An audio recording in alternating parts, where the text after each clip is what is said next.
गेल्या 7 जानेवारीला अमेरिकेतील कॅलिफोर्निया राज्यामधील लॉस एंजेलिस हे शहर व त्याच्या आजूबाजूचा परिसर वणव्यामुळे अक्षरशः होरपळून निघाला.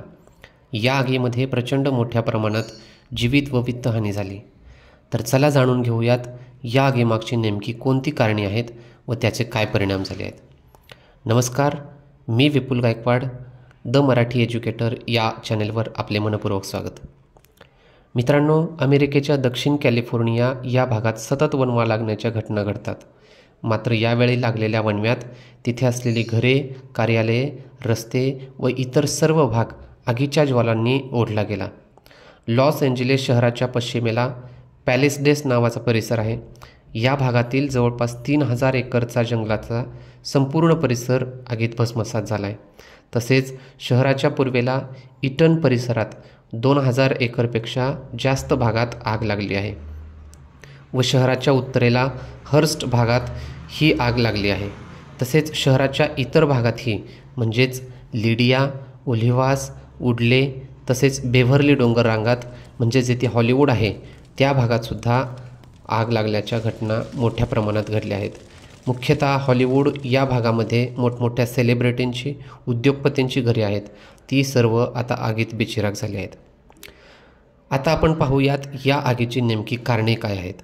तसं पाहिलं तर अनेक रिपोर्ट्सच्या आधारे आलेल्या निष्कर्षात अमेरिकेत लागणाऱ्या 85% आगी या मानवी कार्याद्वारे लागल्या जातात.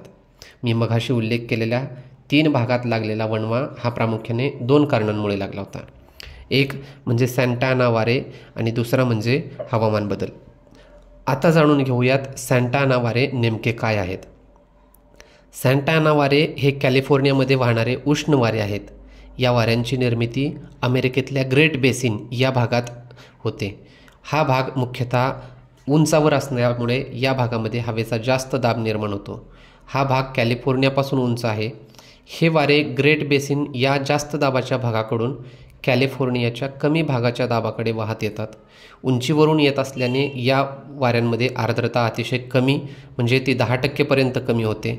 त्यामुळे वनस्पतींच्या पानातील व हवेतील आर्द्रता ही वेगाने कमी होते. त्यामुळे वणवा लागून आग लागण्याच्या घटना दक्षिण कॅलिफोर्निया या भागात वारंवार घडतात. हे वारे मुख्यतः ऑक्टोबर ते जानेवारी या कालावधीत वाहतात. हे झाले आग लागण्याचे पहिले कारण. मात्र काही तज्ज्ञांच्या मते गेल्या काही वर्षांमध्ये कॅलिफोर्नियात हवामान बदलामुळे आग लागण्याच्या घटनेत मोठ्या प्रमाणात वाढ होताना दिसून येत आहे. एका संशोधनानुसार गेल्या 2 दशकात आग लागण्याच्या घटनेमध्ये वाढ होताना दिसून येत आहे. 2020च्या एका संशोधनानुसार कॅलिफोर्नियामधील आतापर्यंतच्या मोठ्या 10 आगी लागण्याच्या घटना या गेल्या 20 वर्षात झाल्या आहेत.